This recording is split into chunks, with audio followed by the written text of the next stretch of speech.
Hello दोस्तों। कैसे हैं आप सभी? उम्मीद करता हूँ आप सभी अच्छे होंगे। And firstly wishing you happy Diwali.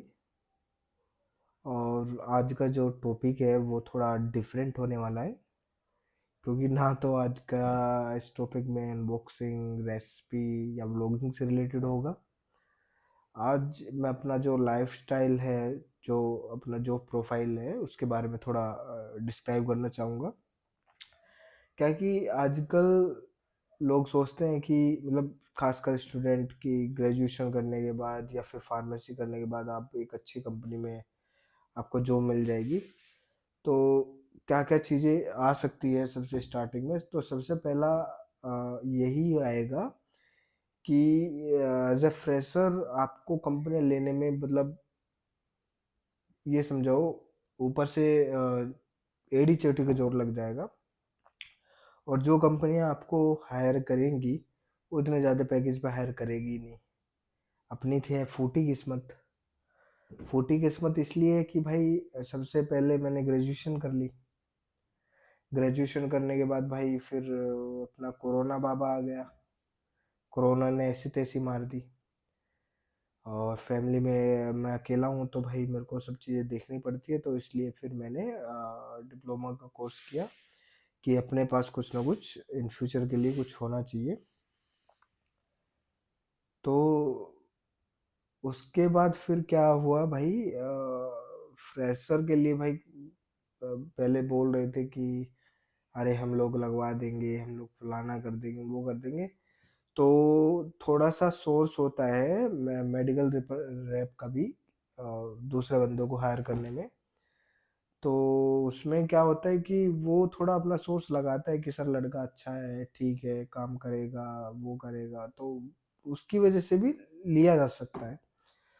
तो पहला तो यही प्रॉब्लम आएगी कि आपको एज अ फ्रेशर कोई कंपनी जल्दी से हायर नहीं करेगी। और दूसरा ये था कि यदि हायर कर भी लेती है तो इतना ज़्यादा मोटे पैकेज पे आपको हायर करेगी ही नहीं। ठीक है। तो मेरा फ्रेंड है ऋषभ, वो कंपनी का नाम तो नहीं लेना चाहूँगा मैं। अरे कौन जानता है यार। ठीक है। माइक्रो में है तो उसको मिला है 272 का पैकेज। और आई थिंक 250 के आसपास उसका डीए है। ठीक है, डेली अलाउंस जिसको बोलते हैं। तो वो हो गया। तो फ्रेशर ज्वाइन किया है तो उस कंपनी मतलब ज़्यादातर कंपनी में क्या है कि एडजस्टमेंट है। तो जब मेरे को मालूम नहीं था कि एडजस्टमेंट क्या होता है, तो एडजस्टमेंट में जो टारगेट होता है, यदि टारगेट आप अचीव नहीं कर पाते हो तो कुछ आपके पास से पैसा जाता है दिखाने के लिए। मतलब अब खुल के क्या बताऊँ तुमको। किस दिन खुल के कोई वीडियो में कमेंट करेगा कि खुल के बताना है तो बता दूंगा भाई मैं खुल के। तो अभी तो इस सिर्फ इतना समझिए, यदि टारगेट पूरा नहीं होता है तो अपनी जेब से कुछ पैसा लगाना पड़ता है। तो ये भाई अनएथिकल काम है। ठीक है, एथिकल काम नहीं है। और जो बंदे भाई एथिकल काम करते भी हैं, जेन्युइन काम, तो ऊपर से इतना डंडा रहता है भाई, उनको जबरदस्ती करना पड़ता है फिर। समझ रहे हो? बेस उनका इतना हाई रहता है।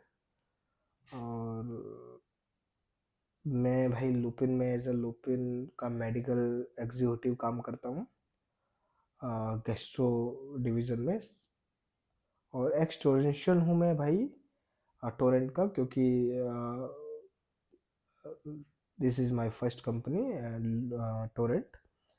and I am working in very small specialty division is pedia and dermatology। तो वेस्ट दिल्ली में भाई मैंने बहुत अच्छे से काम किया है। तीसरी भाई आपको जो प्रॉब्लम फेस करने को मिलेगी वो आप मतलब जैसे आप ज्वाइन करोगे, ज्वाइन करने के 3 से 4 महीने बाद वो कंपनी पे डिपेंड करता है कि आपकी किस तरह की कंपनी है। तो 3 से 4 महीने के बीच में ही भाई कुछ कंपनियां क्या करती है, आपको प्रेशराइज धीरे धीरे प्रेशराइज करना चालू कर देती है, जिससे कि आप थोड़ा एडजस्टमेंट दें। या तो आप कंपनी छोड़ दोगे भाई। 3 महीने में कौन कंपनी छोड़ता है, सीधी सी बात है। या तो बंदा यदि फर्स्ट कंपनी है तो 6 महीने में छोड़ेगा या 1 साल में छोड़ेगा। तो 2 रीज़न है।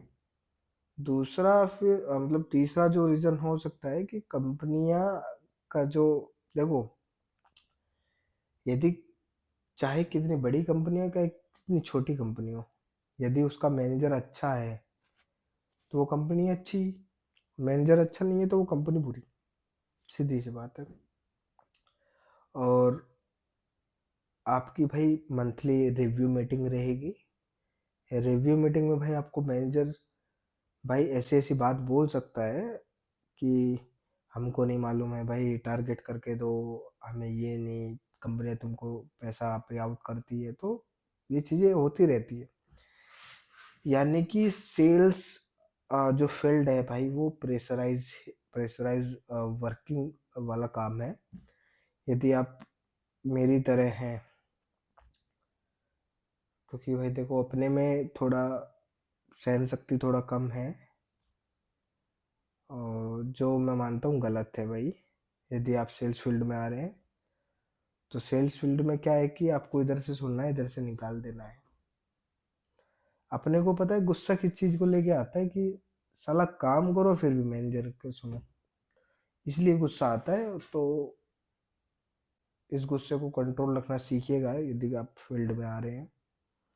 और जो भाई लोग अपने एक्सपीरियंस है उनका तो क्या ही कहना, वो तो सभी लोग जानते ही हैं एक्सपीरियंस का क्या खेल होता है, क्या क्या चीज़ें हैं, कितना इंसेंटिव आता है, क्या है। देखो ऐसा नहीं है कि इंसेंटिव नहीं आता है, इंसेंटिव भी आता है, ठीक है।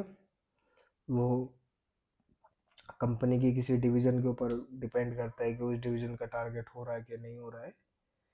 तो अभी फ़िलहाल जिस डिवीज़न में मैं लुपिन की जिस डिवीज़न में हूँ तो उसका तो टारगेट नहीं हो रहा है भाई। और फिर एडजस्टमेंट देखो मैं नहीं देता हूँ भाई, मैं जेन्युइन काम करता हूँ अपने फील्ड पे। और जब मैं आया था तब अ, जो सेंट्रल दिल्ली की सेल थी वो 2 लाख थी, 2 लाख से कम थी, मतलब 1000 के आसपास, 1500 कम थी। और अभी जो सेल है सेंट्रल की वो 2,85,000 की सेल है। गैस्ट्रो डिवीज़न में मैं वर्किंग है, जिसमें अ, मैं गंगाराम, BLK, RML, बेसिकली मेरा मेन हॉस्पिटल गंगाराम है, तो गंगाराम में ही ज़्यादातर वर्किंग रहती है मेरी। और क्या बताऊँ MR के बारे में, हर महीने रिव्यू मीटिंग बोल ही दिया है मैंने आपको, और मैनेजर के साथ, और आपका RSM, ZSM, DGM, PMT, सभी के साथ कभी ना कभी भाई वर्किंग होती रहती है। अभी last 3 days before I was working in PMT Gangaram hospital. बस, और क्या ही बताऊँ यार। मेडिकल एग्जीक्यूटिव के बारे में जो लोग जानना चाह रहे हैं कि मेडिकल एग्जीक्यूटिव में क्या क्या प्रॉब्लम आती है, वो यही चीज़ें प्रॉब्लम आती है। और एक चीज़ भाई, जाने से पहले आप, जो भी एक्सपीरियंस लड़का है, कोशिश करो भाई एक बार उससे एडवाइस ले लो कि आपको कहाँ पे जॉब करनी है, कहाँ पे नहीं जॉब करनी है। जैसे मेरा फ्रेंड है राजस्थान का, तो भाई कम से कम 25,000 का तो उसका एक्सपेंस बन जाता है, 25 से 30,000 का, जिसमें उसके सारे एक्स हेड क्वार्टर है। और यदि 25,000 की इन हैंड सैलरी भी ले रहा है तो 55,000 रुपये पड़ रहा है उसका। और एक दिल्ली वाले यदि 30,000 रुपये इन हैंड ले रहे हैं तो 330 का भाई उनका DA बनता है लुपिन में, 7-8 हज़ार का DA मान लो, 38,000 हो गया। तो ये फर्क होता है पूल टेरिटरी का और इंडिविजुअल टेरिटरी का। मतलब किसी पर्टिकुलर डिस्ट्रिक्ट में जहाँ पे एक इंडिविजुअल टारगेट होता है, इंडिविजुअल टारगेट में क्या होता है, आपका हेडक्वार्टर और एक एक्स हेडक्वार्टर दोनों हो सकते हैं उसमें। बस और क्या बताऊँ यार, उसके मेडिकल एग्जीक्यूटिव के बारे में। बाकी आपको कुछ भी डाउट हो मेडिकल एग्जीक्यूटिव के बारे में, मेडिकल रिप्रेजेंटेटिव के बारे में, दोनों एक ही है। कुछ भी डाउट हो तो भाई कमेंट करिएगा। आपका कमेंट का जवाब सीधा कमेंट में मिलेगा। मिलते हैं फिर नेक्स्ट वीडियो में।